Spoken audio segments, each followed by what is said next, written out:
Okay, I'm just waiting for people to turn up before I introduce myself. So while we're waiting, I'd love to know where you're from. I'm here in Vancouver, Canada. So where are you from?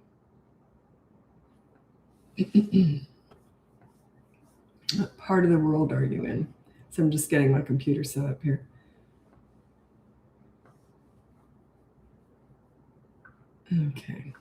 Okay, so what part of the world are you from? I'm in Vancouver, Canada, and just killing time before we get going. I'm always interested to hear where people are from. Got Renee. Hi, Renee.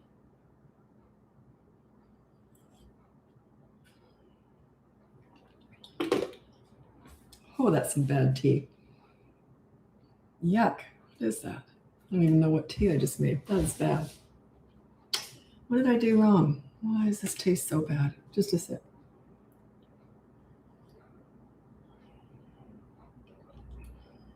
I don't know. It's not good.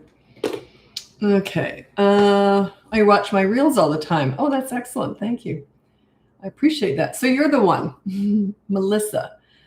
Iowa. I always get those mixed up. Ohio, Iowa, and Idaho. There you go. Natalie from Australia. That's where my kids were born and raised. I was there for about 20 years. Sydney and Brisbane, mostly Brisbane. Carrie's from Minnesota. Welcome. I'm not usually on this late. I'm often on a live this late, but I don't usually start it this late. I find these lives, had a busy day. I find these lives relaxing. So, okay. I'm also on YouTube. Whenever I do a live, I'm on YouTube the whole time, which is where I save all of these lives. Okay, I'm going to introduce myself. I got enough people to get going. I'll just introduce myself. My name is Lisa. I'm a parenting coach. If you go on my website, it's BratBusters.com. You can see my free behavior board. It has 2 little mini courses in there, one for toddlers, one for older kids. It's all free. That's the behavior board. Or you can get the courses, the full courses, one for toddlers, one for older kids. That's my boot camp courses.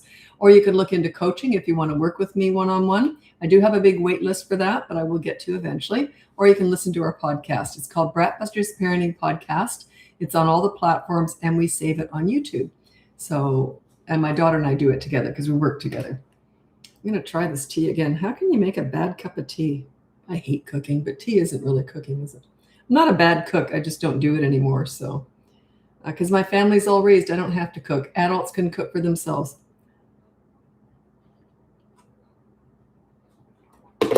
Okay.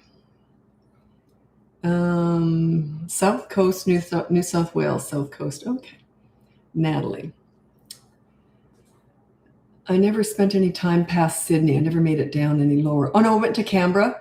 Thought we were going to be relocated with my ex-husband, my husband at the time, his job. So we did go to Canberra. Check that out. Interesting city. Canberra is the capital of Australia, and it's built to be the capital. It's sort of interior and its own little state. Anyway, so it is, it's built in a circle around the Parliament buildings. It's quite interesting. Okay, I'll have to check out your website. What's the coaching look? What is the coaching like? Coaching is one-on-one. It's all done on video, me and you. And it's different with everybody. It's very personal. I sort of have an idea of how it's going to go depending on the ages, but depends on how you're doing. Some parents are really struggling. Others are, sort of get progress quicker, and it just depends.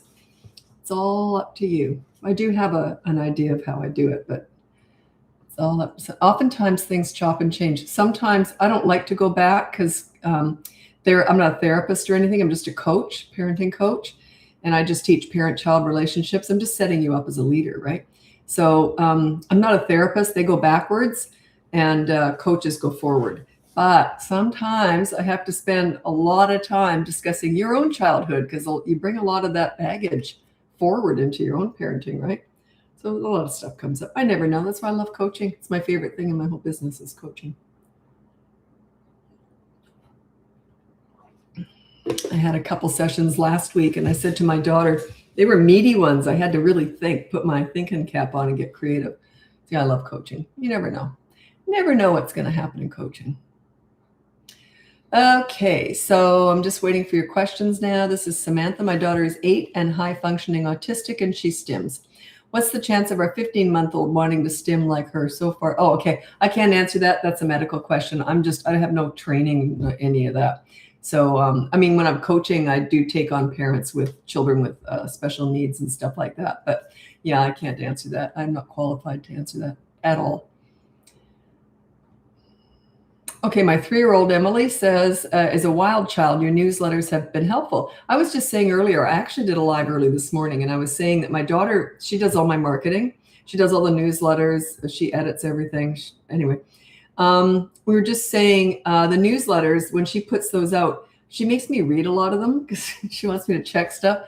I never change her stuff. But anyway, so I read, and there's always something good in there. She's really good at always giving you value, because one thing we don't want to do is just market. Like, we want to help you. This is my legacy, this business. I've been doing it for 20 years, and this is my legacy. I want to make sure that I really want to really make a big difference in the world, to be honest. I want parents to enjoy their kids.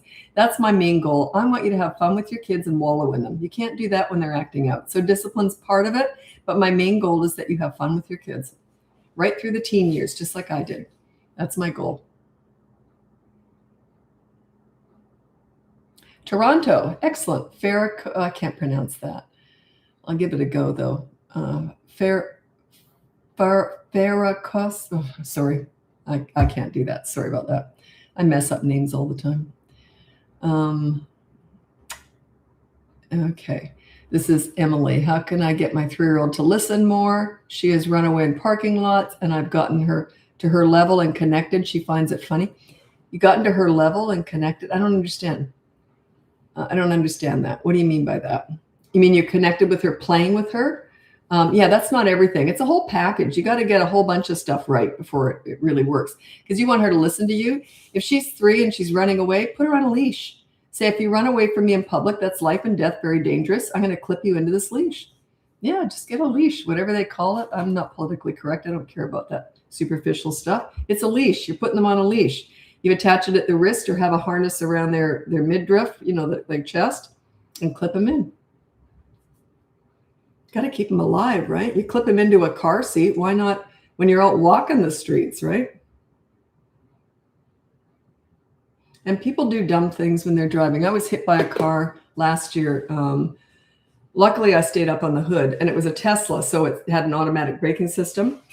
Just a driver not looking. I was on a crosswalk. They just weren't paying any attention. I didn't see them. They came at so fast, I couldn't even have seen them coming. So, yeah, you got to be careful with your kids, right?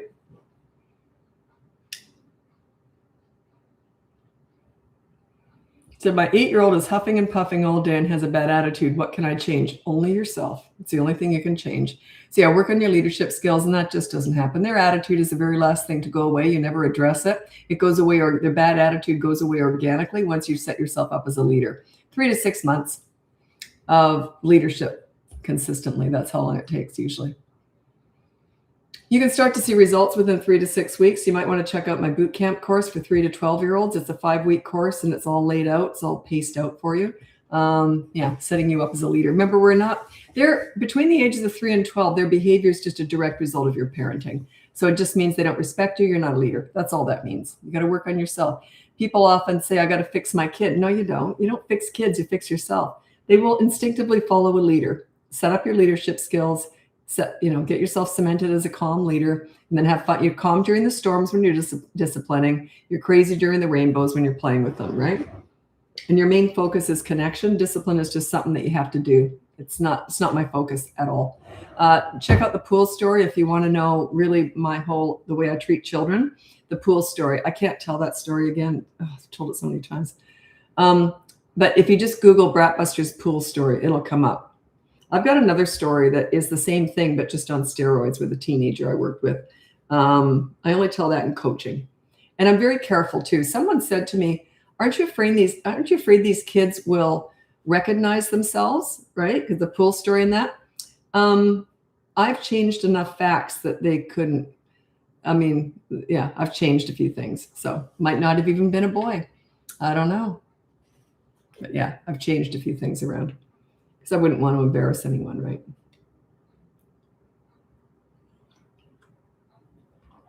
I don't mind embarrassing myself, but I don't want to embarrass someone else. Okay. Okay, this is Dom Da Fuck. I can't read that. Dom Da Fuckaboom.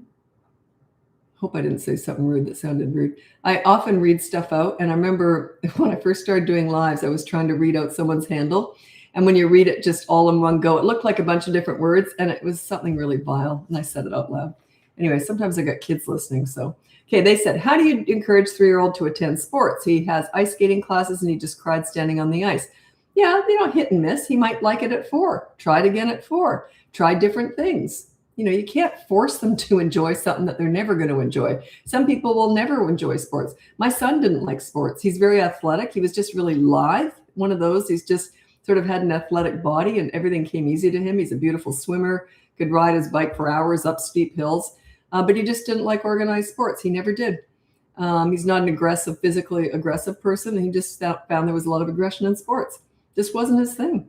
So I didn't force him, He did have to join something, though, when he was growing up. He had to join something, but it wasn't necessarily sports. It might have been, I don't know, just different things, different activities. There's all sorts of different things, not just sports. They're not all going to like playing sports. I hated playing sports. I couldn't stand it because I also don't like aggression, and there's always someone cheating and hitting you, and I just hated all that. I hate all that stuff. I'm not like that. I'm not physical. And I never liked sports either. I hated it, but I'm really into fitness. It's different. So, okay, this is on YouTube. K Brana baby. Oh, sorry. My 3-year-old started preschool and she's having the post-school tantrums. Would the behavior board help? No, you don't ever address tantrums. They're not bad behavior. A tantrum is a loss of emotional control at things not going their way. Okay. It's usually based on anger. It could be overwhelm in this situation. Maybe they come home really tired. So what I would do is I would work on having a transition exercise. What I mean by that, as soon as you get home, you have a little ritual that you do. It could just be singing a song and dancing. It could be a very specific song and dance that you only do when you first get home from preschool. It's called transition exercise. You can look up different things with kids. Transition exercise for kids. It could just take like 1 minute, 2 minutes. It just resets their brain, right? They're overwhelmed. They've had to sit and be good all day in preschool or whatever, and they come home and they let loose. So yeah, have a transition exercise.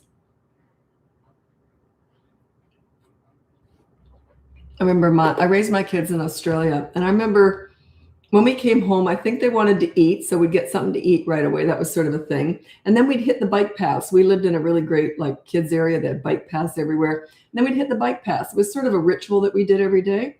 And you don't get winter there, so it was all year round. God, it was great. The only reason I left is because my mom got ill, so I would never have left Australia otherwise. Love the weather. Is there any situation where you give rewards? I'm struggling to get my 5-year-old to practice reading. Okay, I use incentives with certain things, but do I do it with reading? It depends. Sometimes I do. Yeah, sometimes I do. But what I would say is I'll tell you what, I've got the iPad here all ready for you. As soon as you finished your homework, then you can go on the iPad. It's sort of like that. You've already got it set up. It's not so much a reward, but it's something you've got to earn. It is a reward, but it's not sold that way, really. Say, look, I got the iPad all set up, and you can go on it for 15 minutes tonight as soon as you finish your homework, and have it where they can see it. Okay, give that a go. I got lots of different ideas for that. That's just one of them. That one just came up in my head at that particular moment. If you ask me again tomorrow, I might have a different answer. I got millions of different ideas. Often in coaching, well, I try all the standard stuff that has the most effect, it's the most effective stuff with the most amount of people. That's where I go. But if it doesn't work, I say, okay, we'll go on to the next thing. I've always got lots of backup stuff we can do. Okay, I'm going to scroll ahead to make sure you're still here when I answer your questions.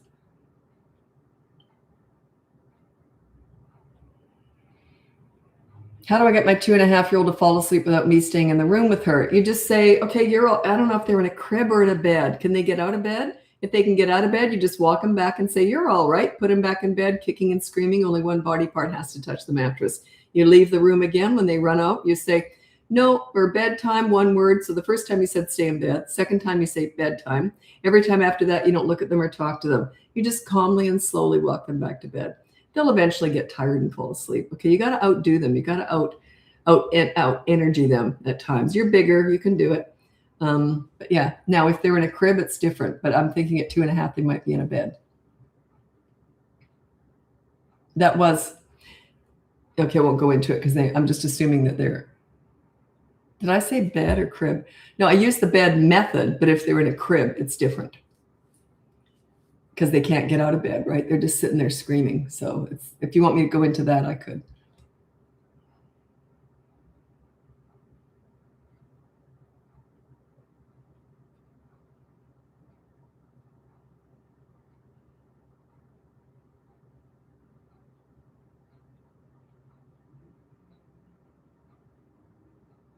Okay, I'm going to read this Infomanma K1B on YouTube. Says, how to help an 8-year-old boy to manage emotions. He would cry every single time he gets frustrated with something. Can be playing, drawing. If we say no to him, so all those things frustrate him. He's been better after some therapy. I don't know what kind of therapy you've had him in, but he's an 8-year-old boy and he's having a hard time with emotions. I think you're probably talking too much. That's one thing. Well, then, you do this and then you can do that. They don't need the therapy sessions, okay? So also, I don't quite understand. Frustrated. Anytime he gets frustrated playing or drawing, so if things don't go his way, have you been a pleaser parent? Because that pleaser parent definitely builds that. So yeah, it's like if something doesn't go their way, you always try and fix it. Don't try and fix it. Let him learn that things don't always go his way. Let him see with you that things don't always go your way too. That's important. It's part of life.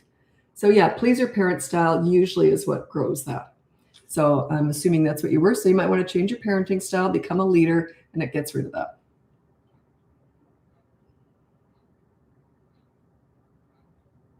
Like if my kids had complained about something not going their way, especially at that age, if they'd said, oh, so mad, this didn't, and I go, you'll survive. Like, what do you want me to do about it? I had to do something the other day. The laundry fell on, the laundry line broke and all the laundry fell on the dirty grass and I had to wash it all again. I'm like, so get over it. I don't give it any attention really. Yeah, you'll survive.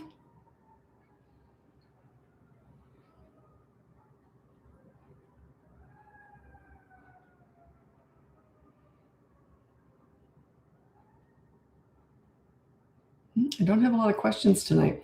I'm on Facebook. What I might do is I might hop over to Instagram now because that's one of my bigger platforms. Yeah, so I just don't have a lot of questions right now here. So I'll just move over. What I do is I hop from Facebook to Instagram to TikTok. I go from my smallest platform up to my biggest. So you can follow me over there if you want. I'm going to Instagram, or you can just look at my website, which is BratBusters.com. And you can get my free behavior board, my courses. You can look into coaching. I do have a very large wait list, unfortunately, right now, but for coaching, I will get to it eventually, though. I'll get through it, hopefully, in the next, month or so. I don't know. Anyway, or you can look in, okay, you might have to wait 3 months. Sometimes someone complained, they said it was a month and I had to wait 3 months. That can happen. I can't control how many people go on the wait list. So anyway, sorry about that. So, or you can look into the podcast. It's BratBusters Parenting Podcast. It's on all the platforms and we save it on YouTube if you want to watch us do it. So anyway, thanks so much for joining me. And I'm hopping over to Instagram now and I'm on YouTube the whole time, which is where I save all my lives. Happy parenting.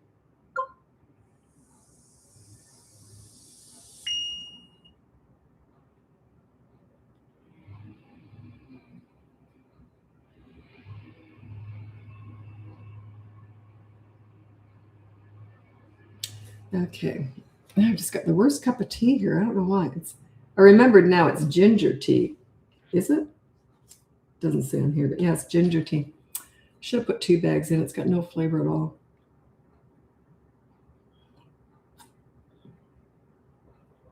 Okay, I'm just waiting for people to turn up on Instagram. Oh, it tastes a bit better now. It's had time to steep.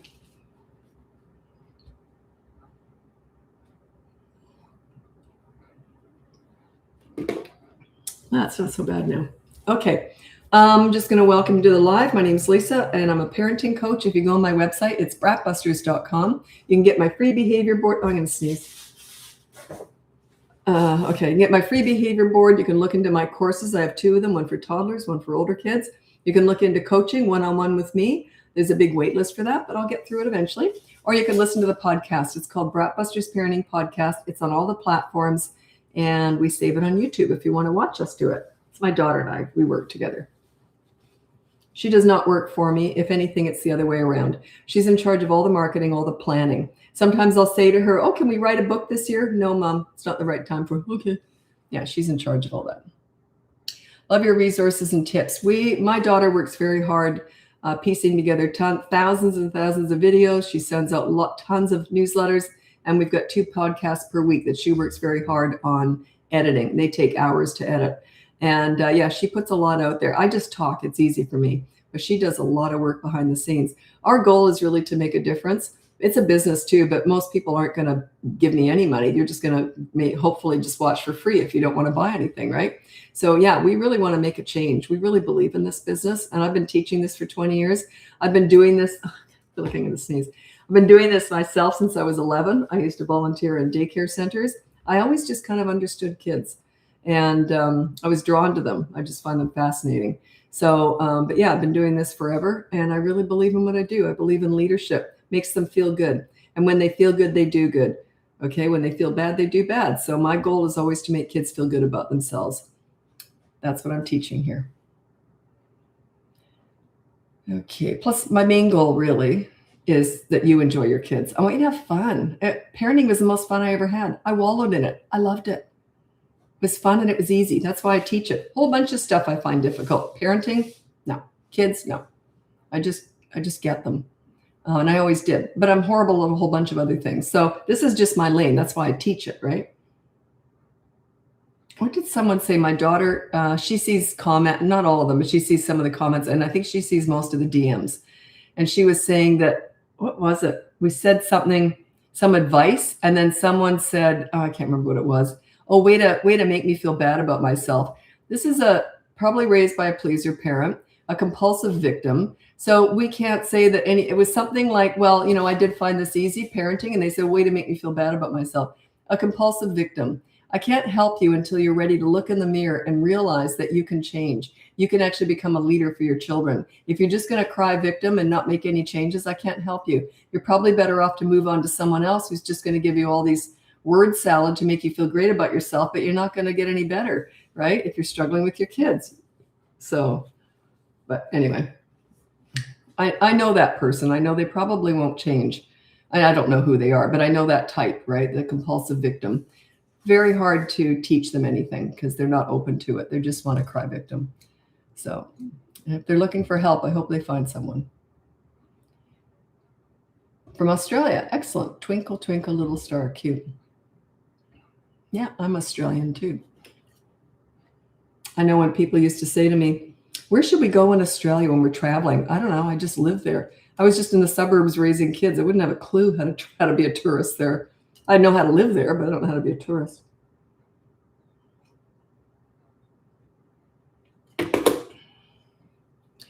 Okay.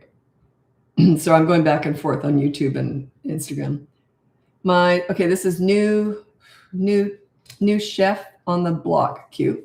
My 2-year-old swings toys around and has accidentally hit Bay or baby several times. He's not being mean, but not being careful either. What do I do? Take away the big toys that he can swing. If you're going to let him have big, heavy, dangerous toys, then pick the baby up and put it somewhere safer. And if he does swing things around, I would say no, and I would put it down. Okay, I would take it away from him, put it up somewhere where he can't touch it. So yeah, you gotta get a handle on that.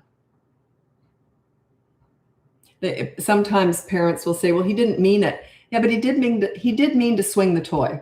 He's only 2 though. He's not really getting that quite yet. But they'll say, well, he didn't mean it was just an accident. Yeah, but he did mean to swing the toy. Like that's like saying the drunk driver didn't mean to kill the whole family in the station wagon, but they did mean to get drunk and drive. You see, like it's still got to address what they're doing that's not safe, right?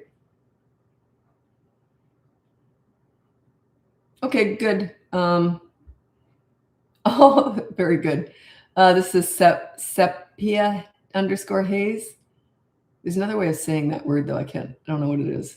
I know I've said that wrong. What to do when the bad behavior on the board happens right before bed or before school? Do you put them to bed late so they can clean the toilet? No, you never discipline at night or right before school. You say, I'll tell you what, if they do something naughty at night, you just say, oh, we'll talk about this tomorrow. And then you deal with it when you can. If they've got to go off to school, just say, we'll talk about this after school. And then don't discuss it, though. Once you've said that, if they keep bugging, what are you going to do? I said, we'll talk about it after school. And then shut down the conversation. If they keep asking you, change the subject. Beautiful day out. Let them know you're not going to discuss it because you already said you're not going to, right? If you discuss it, you're not a leader. So then later on after school, say, oh, have a nice day at school, blah, blah, blah. Okay, let's go to the board. Remember this morning that you blah, blah, blah, and then you follow through. You do it when you can.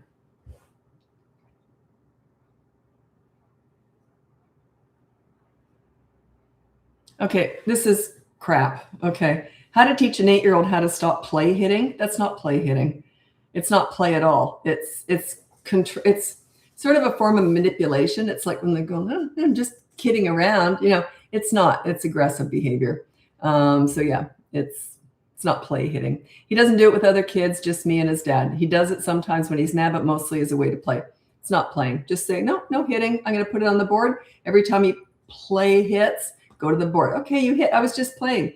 Anyway, no hitting is the rule. See how I'm following through? I'm not buying into that excuse. I was just playing anyway. So your consequences, see how I'm just following through. He rudely interrupted. He argued when he has no argument because you put down no hitting. You didn't put down no aggressive hitting, but you can still play hit. They'll take those loopholes and they'll run with them. He's using it as a loophole. That's why. He's getting away with it. And he knows it. Okay, good one. This is Ashley. Teenagers are my favorite age, by the way. When I first started my business 20 years ago, I specialized in teen crisis work. So I love teenagers. Senior in high school, how do you navigate the relationship while they're still home? So you give them all the space they want and stay available, or keep pressing? It feels annoying. Give them all the space, but stay available. I used to call myself furniture. With my son, he was down the rec room. We had 3 levels. He had the whole basement to himself, the rec room, his own bathroom and bedroom. That was his space, right? So it was fantastic. But anyway, so I'd just go down there and start leafing through a magazine while he was playing on his PlayStation. And then eventually, as time went on, he'd hand me one of the controllers. We'd play together. So yeah, I stayed nearby and I waited till he invited me into his world. Then he got to the point where, and he didn't always want me hanging around. So I would respect that. I could tell if he wasn't handing me a controller, I might say, oh, I'll just head back upstairs. Have fun, sweetie. So, or he'd start making me playlists for music. To this day, he knows my taste in music better than I do. And it's really varied too. He got me introduced to heavy metal, which I never would have listened to if I didn't have a son that was into it. So they open your mind, right? Open your mind to what they're interested in. It's always in their world that you want to connect, right? So I'll tell you a funny story. We were playing a game together. We were playing a PlayStation game together. He was doing a racing game. I can't do that. I'm hitting pedestrians. I'm going off cliffs. I just can't get that. So anyway, we're doing that. And then we kept laughing at how bad I was. So anyway, I'm diving off cliffs, tumbling, whatever. So then he goes to the bathroom. And while he's in the bathroom, I decide to do a couple more laps, right? Practicing. So I'm doing it. And I'm like screaming out to him, you should see this. You should see it. Oh my God. I couldn't believe it. Sure enough, he leaves the room and then I just ace it perfectly. I do like a lap or whatever. Perfect. Just aced it. He comes back and he says, what? And I said, look, I just did it. I went around and he goes, Mom, that was my replay. He had put the thing on replay and I thought I was doing it. That's how bad I was. Anyway, so, laughing at me, connection, relationship, laughing at dopey mom. It was fun. Replay. What a dopic. Oh my God. I don't think he could quite believe I was that stupid, but I was. Yeah.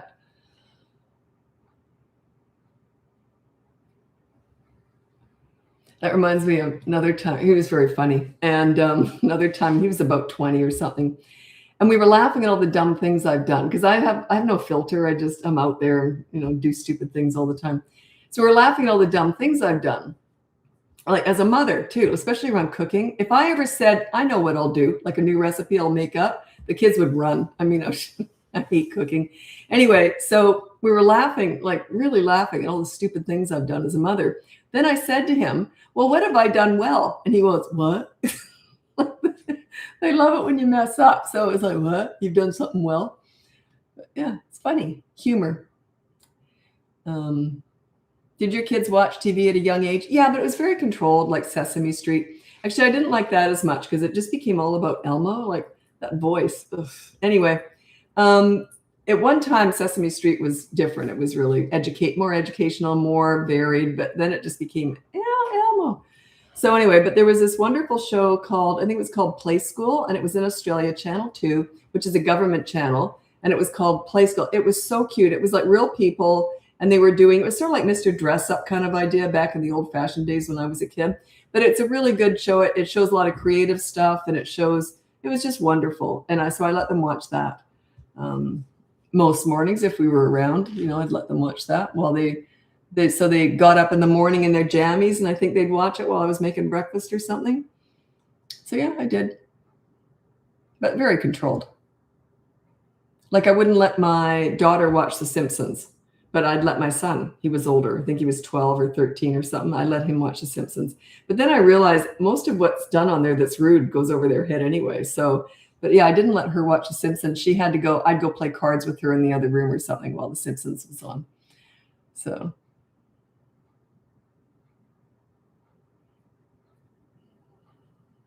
The problem nowadays, and I won't get into it too much, is with the internet, with smartphones, they have access to everything. There was a really good little video that I saw on TikTok, and they said, this is great. Good night, love you. And then make sure you watch, it was just so well done. It was like talking about all the things that the kids have access to now. So make sure that you watch, questionable material before, while you're in bed, because they got the phone, they've got access to everything. So no matter how many, like blocks you put on their phones, they're always going to outsmart us, right? They can always figure out a way around those. Plus, I hate to tell you this, but if you think you're protecting your kids from anything on the internet, their friends, kids at school, older kids will show them stuff. They're going to see stuff. So it's better that you talk to them about all that stuff because they're going to see it. And you'd rather get the information from you. And it's amazing how little teenagers know. I was shocked at some of the things teenagers told me that they thought was true and was just not true at all. But because their parents hadn't talked to them about stuff, they were getting information from friends or from online, questionable stuff, if you know what I'm talking about. So yeah, I talked to my kids about everything. Was it awkward? Yeah. Did I pretend it wasn't? God, no. I made it very clear. This is hard for me too, discussing all this stuff, but I did it. It was funny. I used to do a lot of TV and radio back in the day when it was still popular. And I was on a show, and a caller in had said, what age should they start having? I don't want to say the word because kids might be watching, but at what age should a teenager start having, you know what? And I said, nobody knows, by the way. And I said, what I told my kids is I said, you should wait until you're 50 because hopefully I'll be dead by then. It's just, you got to use humor sometimes. Okay.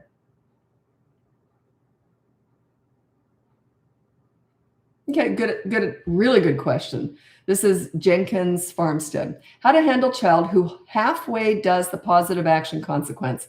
My son has to brush my hair after hitting me, but he plays around with the brush and doesn't really do it for the allotted time. Perfect. I got the greatest answer for you.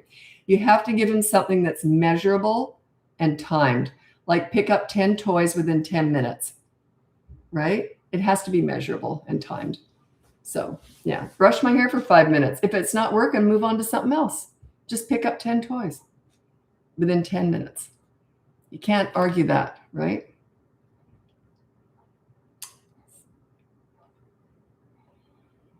Yeah, lots of lives lately. I have been, I'll be honest, I got away from lives for about a year or two there. I was doing them every day for about 2 years. And then I got away from them. We just got so busy. My daughter came on board, and she's a real workaholic, so she works me to the bone. I hope she's listening. Anyway, no, she doesn't. She paces me out because she knows her mom. Anyway, but yeah, we got super busy, and then now we got more systems in place. Things are a bit more manageable. So yeah, now I can do more lives. I find this relaxing. If I've got some spare time, I like to hop on here.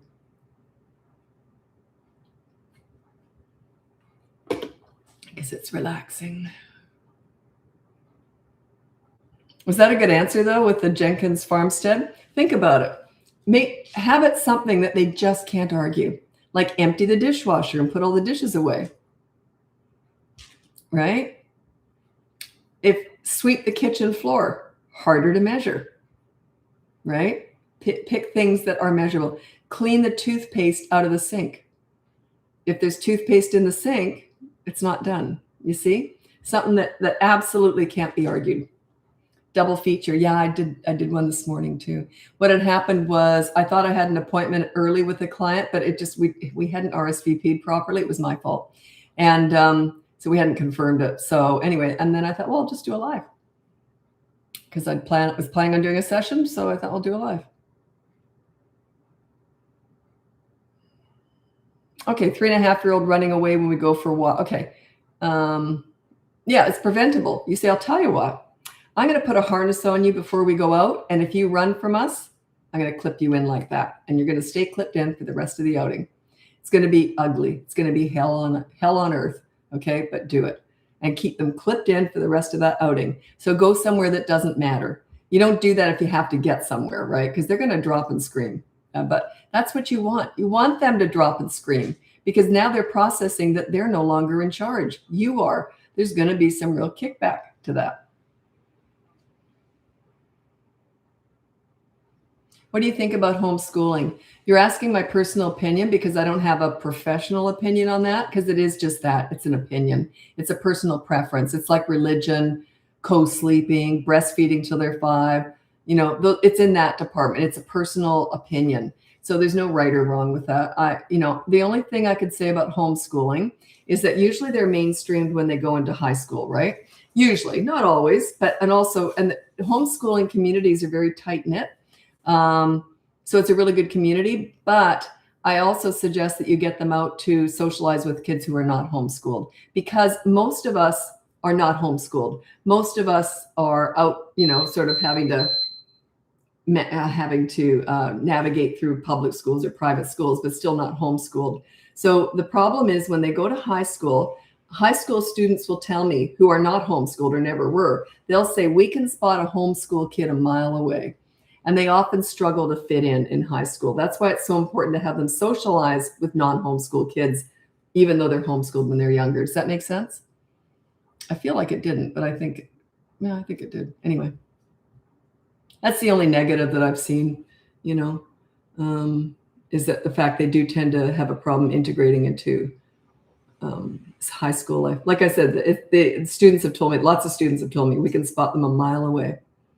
They're just different. Which makes sense. Homeschooling's different, right?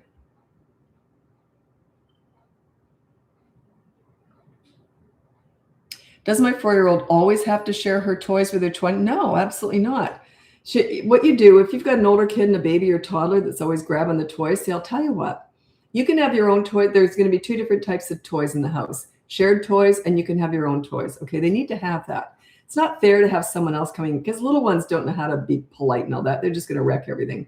So say, here's the rule. You can have your toys where the 20-month-old can't get to them, or your little brother, sister, brother can't get to them. Okay. And you keep them in your room. If they come out and you shut the door, or we'll put up a gate or something, whatever. At that age, you might have to shut the door. So make sure the 20-month-old can't get in there. And I'd like a camera too, so I can see in that room to supervise the 4-year-old if they're playing on their own.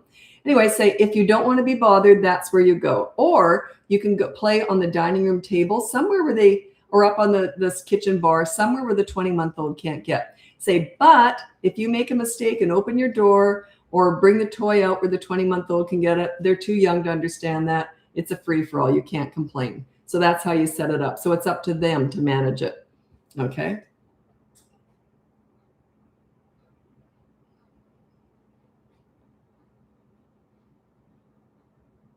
How do I get my 3.5-year-old to dress himself? He knows how, but often refuses. You can put it on the behavior board. Get yourself dressed within 10 minutes of being asked to do so. If he doesn't, later on when you get home, there's a consequence. You might have to dress him if it's the 10 minutes is up, you go in and get it. If he is not dressed, say, oh, we'll talk about this when we get home, because you're probably going out. If you're not, you just say, okay, let's get you dressed, and now let's go to the board. And then you always go to the board like this. Now let me see. So the rule was get dressed within 10 minutes, and you didn't do that.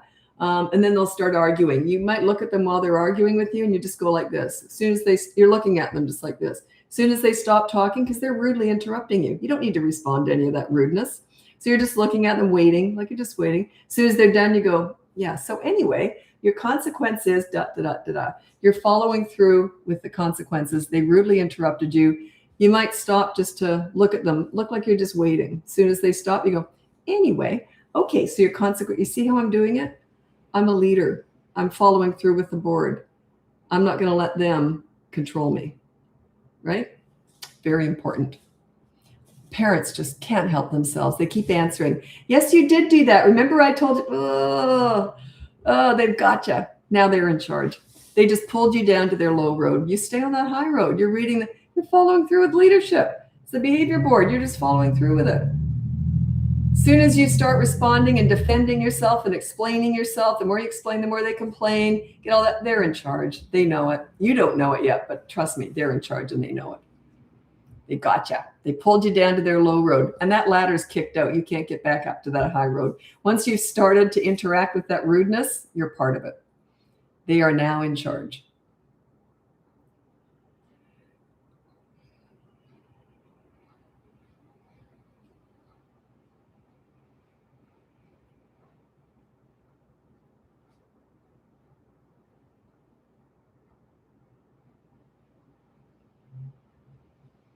Okay, my 5-year-old son punched my 10-year-old daughter. We've never experienced that. How do I handle it? I don't know. I don't know what happened. You got to figure out what happened. They don't usually punch them for no reason. What did the 10-year-old do? Usually it's antagonized. Not always, but that I would figure it out. What I would do is I would do the interview and say, if you're not sure what happened, parents always go after the one who finishes it, the one who punches. You got to be careful with that. I go after both of them. If I go after the kid who finished it, I also go after the one who started it. Did you antagonize him? I'll tell you what, from now on, there's no teasing or antagonizing or aggressive behavior, which is antagonizing and teasing. If you do, you'll get in trouble too. Okay. If you hit, you'll get in trouble, and you'll get in trouble for starting it. Anyway, if you're not sure what happened, what you do is you got two kids who've just been fighting, put a line down the center of a page, and you put one kid's name at the top of one side, the other kid on the other. Then you say, okay, I'm going to give you each 2 minutes to tell me your side of the story. And then while they're talking, you just do bullet points, and you just, And then what happened? Don't have any opinion. Just look, you're just writing it down. And then she did that. And okay, slow down. Okay, blah, blah, blah. 2 minutes is up. Okay, now it's your turn. So what happened? Da, da, da, da, da. Start with the younger one first. The reason is that they're more likely to interrupt.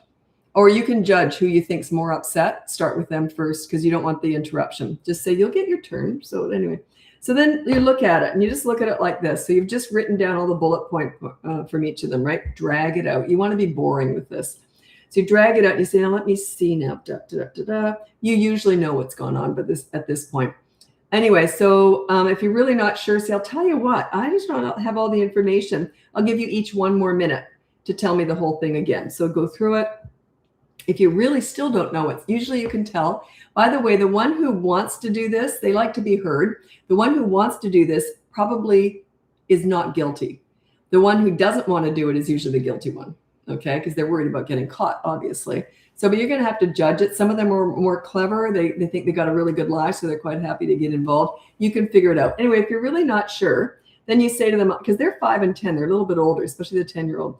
Then you say, I'll tell you what, I'm going to discuss it. I'm going to give it an hour to think about it, like a whole hour, and then I'll get back to you. And then you do another session, say 2 minutes each, write it down. The one who's lying will change the facts. The facts never change. They might embellish it. The truth will be embellished, but the lie will be changed. So anyway, then you say to them, okay, I'll tell you what, I decided that you teased him. You started it. So you're going to get a consequence, and you finished it. You hit. So you're both going to get consequences. But it might not have been that way. You might say, I'll tell you what, you did. I don't think you started it. I think what happened, I'm pretty sure after doing the interview that you just hit for no reason. So you're going to get a consequence. Be fair and reasonable about it. Okay. Now this works so well that I've had lots of clients who've said to me that they'll hear after they've been doing this for a while, they will hear their kids start to fight in another room. And then one of them will say, oh, stop the interview. They don't want to do the interview. Because it's just so boring, right? So yeah, quite a few of my clients have said that. They'll literally tell the other one, stop the interview. Isn't that cute? Okay, and that's leadership. See, you're going to figure stuff out. You're calm. You're a leader, right? No judgment. You never show disappointment, frustration, or anger, and you're not a leader if you do.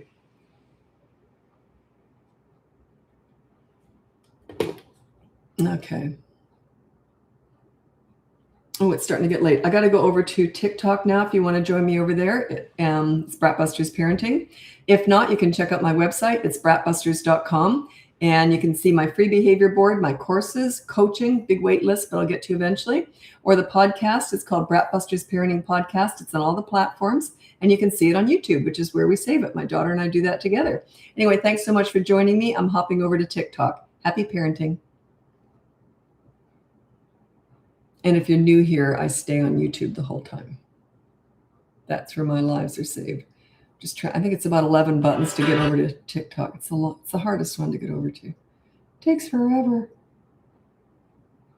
There we go.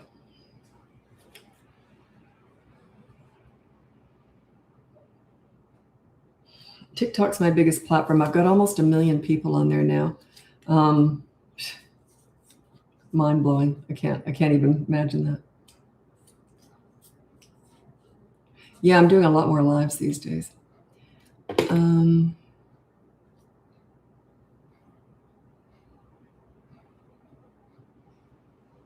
Okay, this is such a good question. I don't have a wonderful answer for this. It's on YouTube.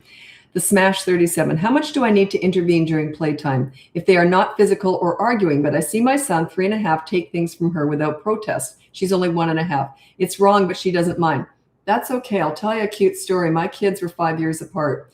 And in the first 2 years of my daughter's life, my son was first 3 years really, he was ordering her around, but not in a mean way. He would just say, get me that, get me that, get me that. And she just idolized him. She did whatever he wanted, right? But they were happy. She was thrilled that he was including her, but he was really nice to her.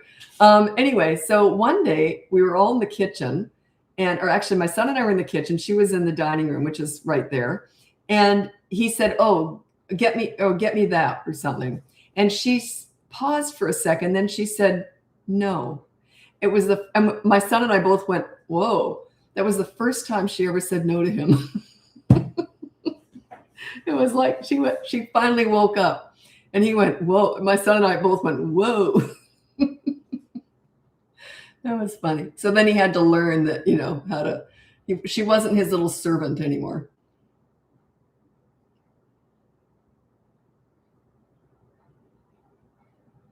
My husband is confused after you said no consequences at bedtime. You're going to do a consequence the next day. You don't send a kid off to bed after just doing a consequence. It's just a negative way to put a kid to bed. If they do something naughty at bedtime, you just say, we'll discuss this tomorrow. And then the next day you do it. Okay. But if it's a toddler, you can do it right in the moment because it's so quick with toddlers. It's consistent corrective actions. A toddler is 16 to 35 months. Okay. So yeah, you can't delay it with a toddler. It has to be right in the moment. But yeah, you just say, we'll discuss it tomorrow. Watch TV at 4 months.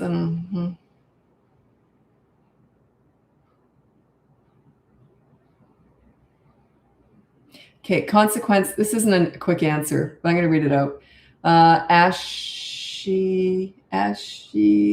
Okay. What's the consequence of not wanting to eat at the dining table? What you do is you get the behavior board if they're 3 and above, okay? The behavior board, and you say, follow mealtime routine.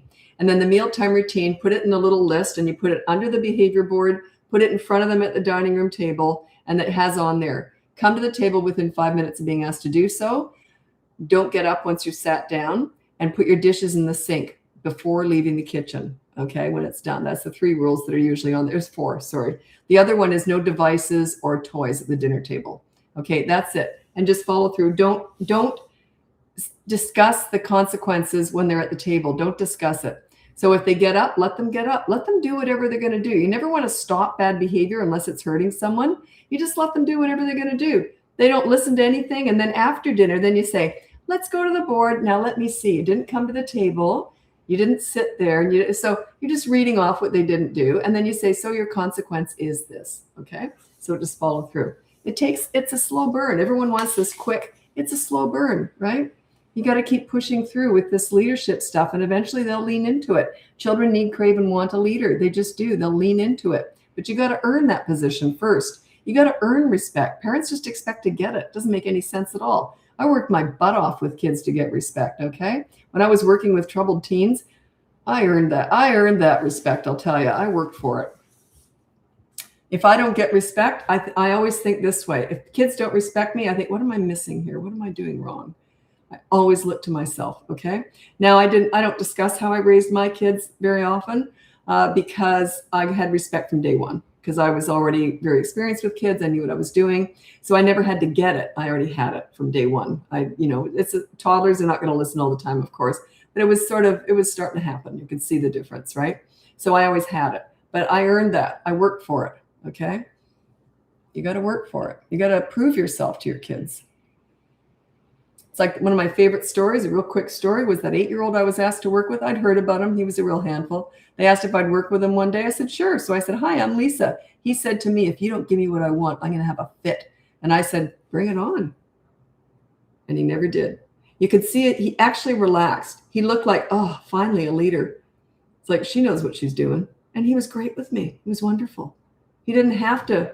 When they come up against a leader, they don't have to fight.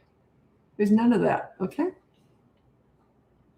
But I earned that, and I had no history with them. I'm level 10 with this because I invented all this stuff, but so I have that. But also, I had no history, so I didn't have to erase anything I'd done wrong, right? So that helps. When it's your own kids, you've got history of not doing this, so it's going to take longer. It's going to be harder. Plus, you're not level 10 when you first start. That's why we start with one behavior board at a time. Week 1 is one battle, one rule, one behavior that you're addressing. That's just one. Master that behavior board doesn't mean that things are going perfectly. It just means you're following through with the board, okay? Then by week 2, you have 2 boards. It's all free on the behavior board if you want to check that out on my website, or if you want to get the courses. The 3 to 12-year-old course starts with the behavior board at 3. Under that, I've got the toddler course. Yeah, it's just calm, just follow through. That's why we start small, right? Just one behavior per week. I would deal with everything in day 1, but I'm level 10. You're working on yourself. You're not trying to fix your kids here. You're trying to fix and teach yourself. 2.5-year-old general tips. I will read out my top 5 tips for parenting toddlers, okay?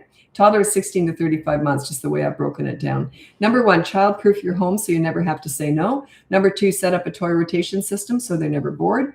Number 3, connect with toddlers in their world, not your world. You don't take them to the nail salon to connect. You take them to the park and roll down the hill with them. They just look at you differently. Number 4 is similar. You discipline toddlers in their world. They're not about words, they're about actions. You use consistent corrective actions. If they do something naughty, you just say one word, no, and then you remove them from the fun or fun from them. That's in their world, not yours. I hate these mini therapy sessions discussing all their big feelings and big emotions for a 2-year-old. It's just garbage. It's crap.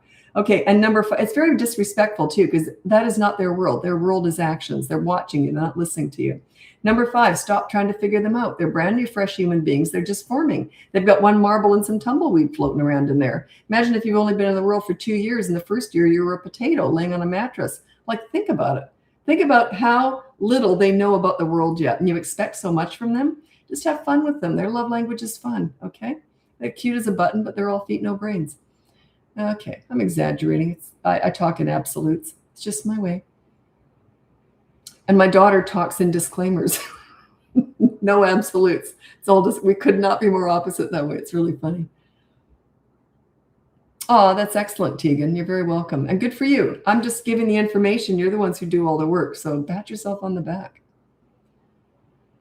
How do I wean my 2.5-year-old off the passy? That's actually a lot easier than weaning them off a thumb because you can't get rid of the thumb. I'll tell you what I did with my son. He was 1.5 and we just got back from a big trip overseas. And I wasn't going to take that dummy away until we finished with that trip. It was like a 24-hour trip. And he didn't sleep for 24 hours, 18 months old. I thought, I am not taking that dummy away from him until we get home. The day after we got home, we were jet lagged. Anyway, so I thought that today's the day. I don't know why I chose jet lag day, but anyway.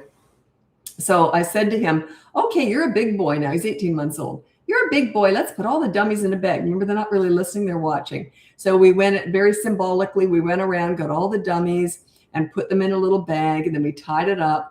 And then I gave it to him. I'm carrying him and I gave it to him. I said, we're going to put these in the bin because you don't need them anymore. So I opened up the bin. He threw them in. He looked at them like that. He said, because he knew mom. He knew when mom said something, it was going to happen. So he was like, wow, they're going. He's trying to put it together. Anyway, I got him something else, though. You don't just take them away. You get him something else. I got him these brand new sippy cups. They had straws in them, and get whatever's safe, whatever's cute and something different. It was something else to put in his mouth instead of just the dummy, right? So anyway, he had this and he peed like crazy all that day because he was sucking on this thing like it was a dummy. Anyway, and I used cloth diapers. So the whole laundry line was just full of diapers. Anyway, so we went through a lot of diapers. Anyway, so every time he would go like this to look for the dummy, he'd look over at me and I'd look away so fast. There's no way I was going to get eye contact. If I got eye contact with him, he probably would have started crying and asking for the dummy. But there's no way. I just thought, oh, what's over there? And, I was distracted. So, and I don't know why, but he never asked for a dummy from me. He never asked again. And that was it. He went to bed without them, never had another dummy. But I was already kind of a leader. I was pretty good at distracting and, doing all this, and I had stuff going on. So we went in a little pool and everything at home, so I kept him very busy.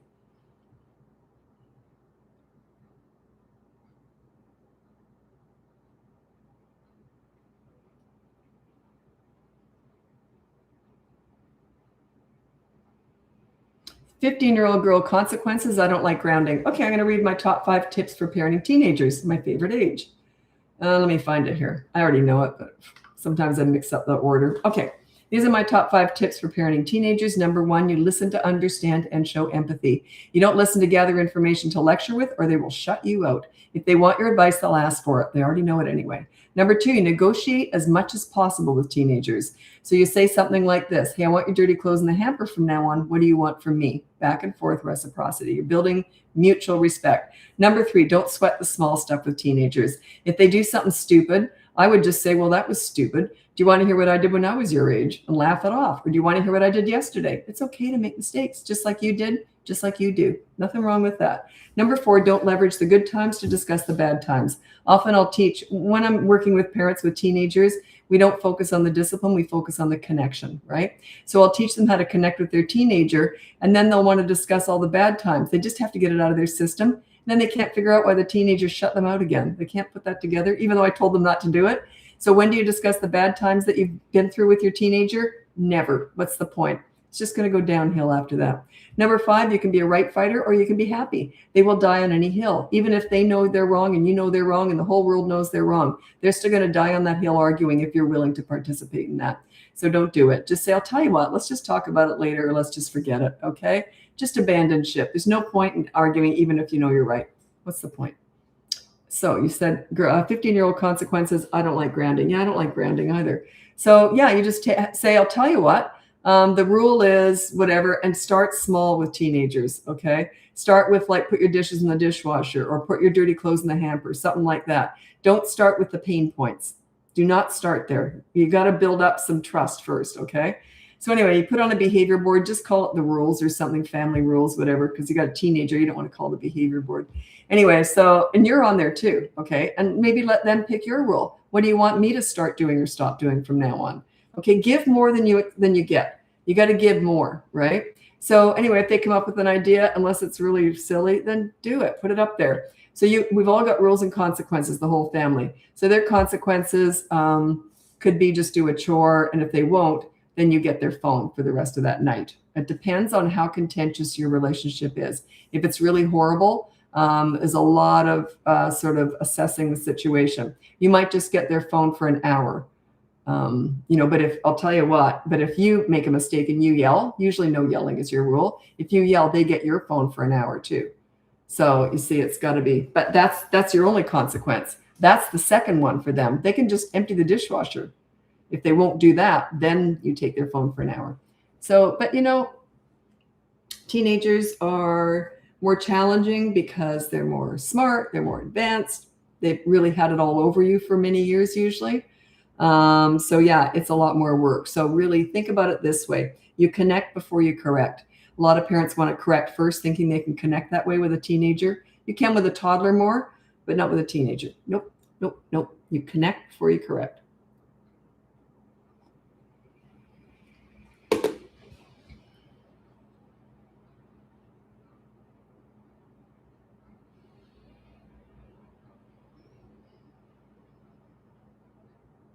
Help with learning words with a 17-month-old. Don't accelerate learning. They've got so many years in school ahead of them. Just play in the mud with them. They're just little. Yeah, don't worry about that. Don't accelerate. Don't worry about all that. Don't rush it. Just go and play in the mud. I went puddle jumping with my granddaughter. It was raining out, and I thought, oh, what am I going to do with her? So, because I love getting out with her, and I don't want to always put her in the car. So I thought, I know, we'll just walk around, puddle jump. So I got her rain boots on, and then I carried an umbrella, which of course I held over her. I got soaking wet. But anyway, so we just went puddle jumping.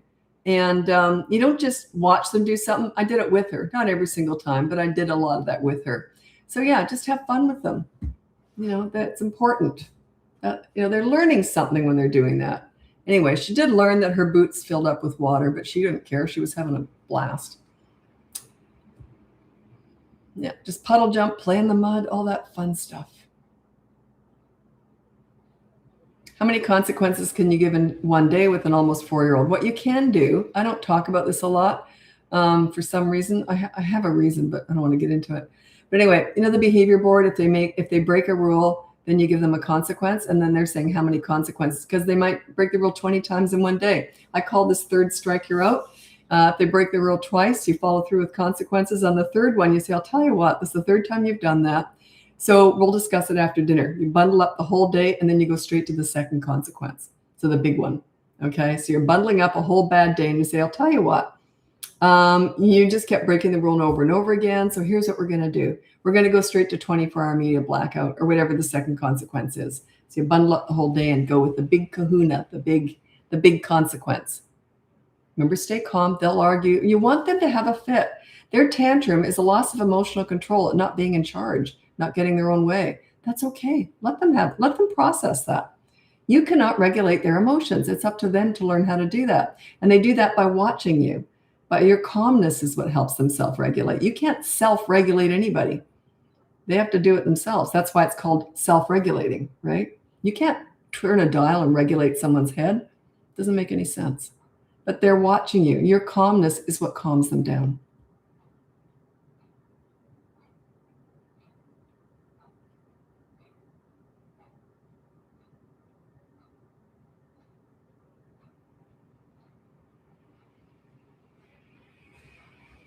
I don't understand this. Adoptive mom belittles me when trying to set boundary. I don't understand that. You're setting a boundary for her, or I don't understand that. Are you a kid, or are you a parent, and your mother is the grandmother is you're setting boundaries with your kids? I don't quite understand that.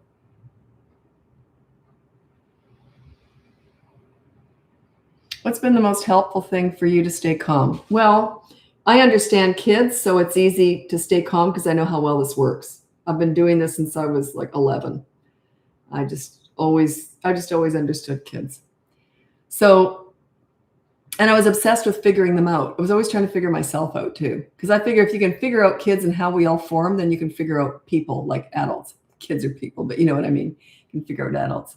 But yeah, because it works. It's easy to follow through with something that you've had tons of practice knowing how well it works. That's all. Yeah.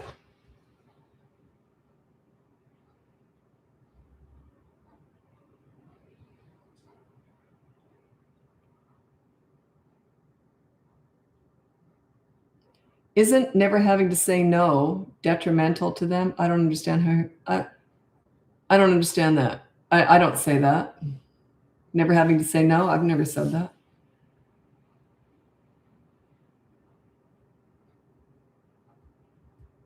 Well, you didn't put down the age. You got to put an age. It was a good question, but there was no age. And some of them I can answer without an age, but most of them, no.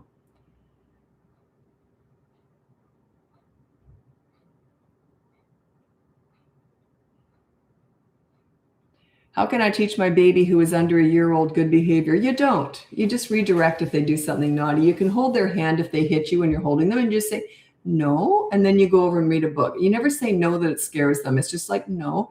They need to start learning the word no so they understand no means you shouldn't do that again, right? But they're not going to learn that yet. You're just sort of redirecting. They're babies up until they're about 16 months old. You just keep redirecting. So you just hold their hands if they hit you, you say no. If they throw something, say no, and then you redirect. redirect. Babies, you just basically cuddle them and love them up. They cry, I pick them up. I don't let babies cry. I pick them up. If you can, they're just to be cuddled and loved up, and you're just sort of teaching them right from wrong, but you're not doing much about it yet, right? The discipline doesn't kick in until they're about 16 months old. That's when you use consistent corrective actions. But you're just teaching them right from wrong. I remember years ago, like 40 years ago, probably, or 50 maybe, I was babysitting. I was just watching these couple little babies, and they were laying on a blanket together, and the little boy had turned, they were like 10 months old. So the little boy had turned and bit or tried to bite the other baby. So I intervened, and I just held the hands, and I looked at, I said, no. I just went like that. No, you don't talk like that. Just went, no, like really seriously. And then I let go of his little hands, and he's staring at me. And then he goes to bite again. Then he looks at me, and he stops doing it. I thought, wow, 10 months old. He got it, because I was very cheery and smiling. And then when I went, no, my facial expression changed. I got real boring real fast. No, like that. That's how I said it. And he didn't do it. He went to bite again. Then he looked at me and didn't do it. I thought that was fascinating. 10 months old. So they can learn. It's not always going to work like that. The next day he might have bit again. So it struck me as like, wow, they really are paying attention, right? But they just don't have the impulse control. That's the thing, usually. Yeah, obviously it wasn't that important to him to bite again. The next day it might have been more important to him to bite again, So they don't possess that stop and think before you act. And they can't really learn that yet until they're about 16 months old. You can start to teach them that.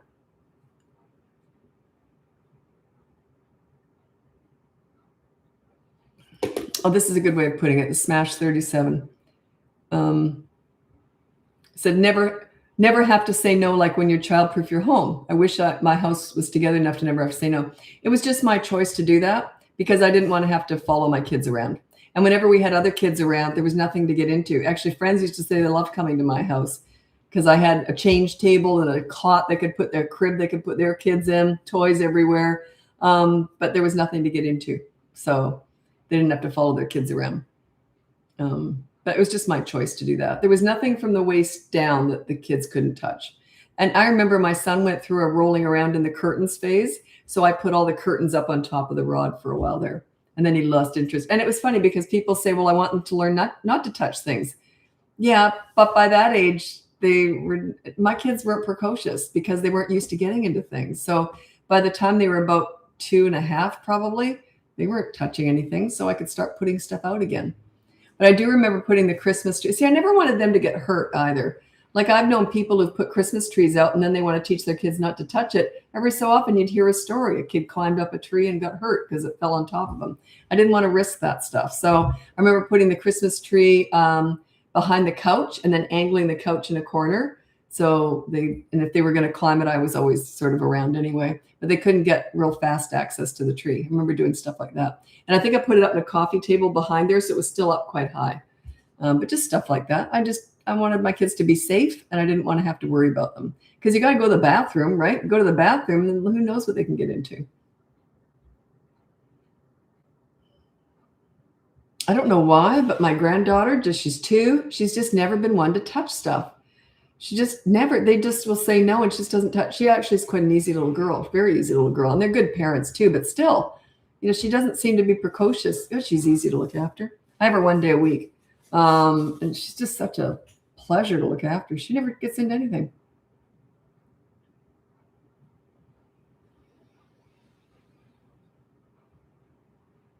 That's not the norm, by the way.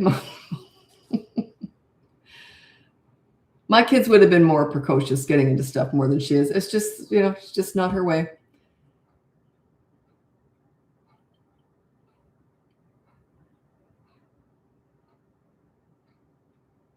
Can you tell us about some parenting mistakes you made? One really common one that I think is really stupid was, oh God, I just remembered the other one. I've told this story many, many times. This is kind of long, but makes me look like an idiot. My son was about 1.5. He was really little. And we had this really nice sandbox. And it was actually a fish pond by the previous owners. And it had a wooden bridge going over. It was beautiful, huge. And so we filled it in with sand. That was his new sandbox, right? We filled it in as soon as we moved in. He was 5 months old. And then by the time he was old enough, he loved that thing. So it had two sides to it. He would put the cars underneath the bridge. But anyway, so it had two sides to it. So kind of important in the story. It was also surrounded by bark mulch and palm trees. We lived in Australia, and stones. There was some stones around there too. So anyway, I'm in, and I was watching him, keeping an eye on him. I was in the kitchen, and he couldn't see me because it's sunny outside, but I could see him, and I had him covered with an umbrella and everything. It's out in the sun. And I hear clunk, and what he was doing, and then I thought, what? Did I just hear something? And I looked out, I couldn't see anything. And I heard it again. It was like a clunk sounding. He was throwing rocks over the fence. And every so often they would go over, but usually they'd hit the fence. And he's standing up throwing rocks over the fence. So I go out there and I say, no. I said, you don't throw rocks over the fence. I took the rocks down. And I said, now we're going to go down to the neighbors. And this is where it gets embarrassing. We're going to go down to the neighbors and we're going to pick up the rocks. And he's 18 months old. He's not really listening, right? So anyway, he waddled down there with me. So the neighbors were down like it was sort of like a wall, a retaining wall. So they were down quite a bit lower. So these rocks were really going down there in their property. And they were sitting out in their patio while this was happening. And there was a really nice family. They had older kids, so experienced parents. And here I was, the newbie. So anyway, I go over there and I said to him, I said, sorry about the rocks over the fence. We're just here to pick them up. So I said to him, say you're sorry. And then he goes, sorry, they're not listening. Anyway, he doesn't care about the word sorry or anything. Then we pick up all the rocks. I said, it won't happen again. I discussed it with him, like just ignorant. So I did the mini therapy session, which I hate so much. And I don't know why. I was experienced with kids and I did it. I did the mini therapy session, which is just garbage. So, because they're not listening. So anyway, we go back up and I go, oh, that's all sorted out. Don't throw rocks over the fence again. No, mommy, no. Mini therapy session. Stupid. So then I go back in the house and I'm like, oh, what a great mother I am. Solve that problem. Back in the house, clunk. He starts doing it again. I went storming out this time. I was mad.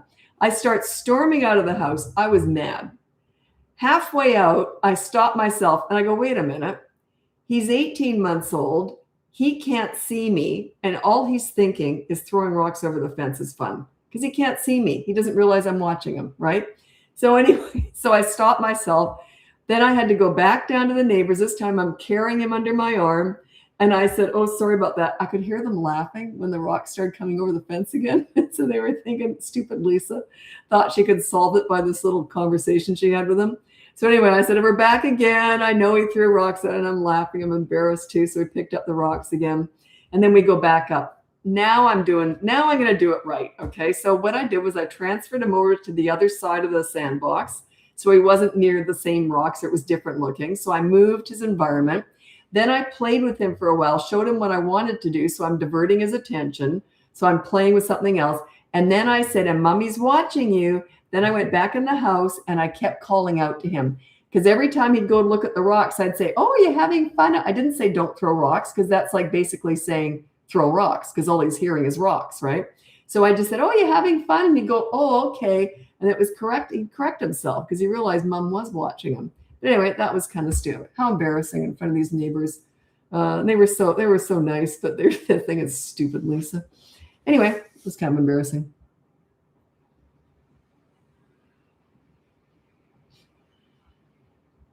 Someone said I messaged you because what I'm trying to say was too much for comment, and my daughter is 5. Yeah, we don't answer comments or messages.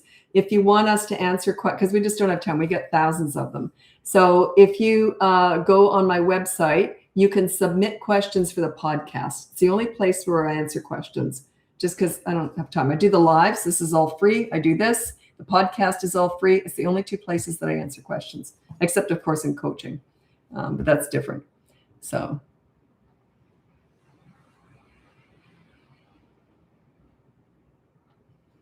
I don't know if my daughter answers any DMs anymore. I don't know. We don't see the comments usually. Oh, you watch a lot of my content. Yeah, I've told that story many times over the years. I just don't know if I tell a lot lately. But yeah, it makes me look like an idiot. Just in front of those neighbors. because I went down so proud of myself. Well, I've discussed it with them, and stupid twit. It's just so dumb because I always say, I can't believe I did that because I had lots of experience with kids before I had my own. So why did I do that? Why did I do the mini therapy session and even brag about it? Well, I had a discussion with them. He won't be doing it again. And they're like, okay. What a twit.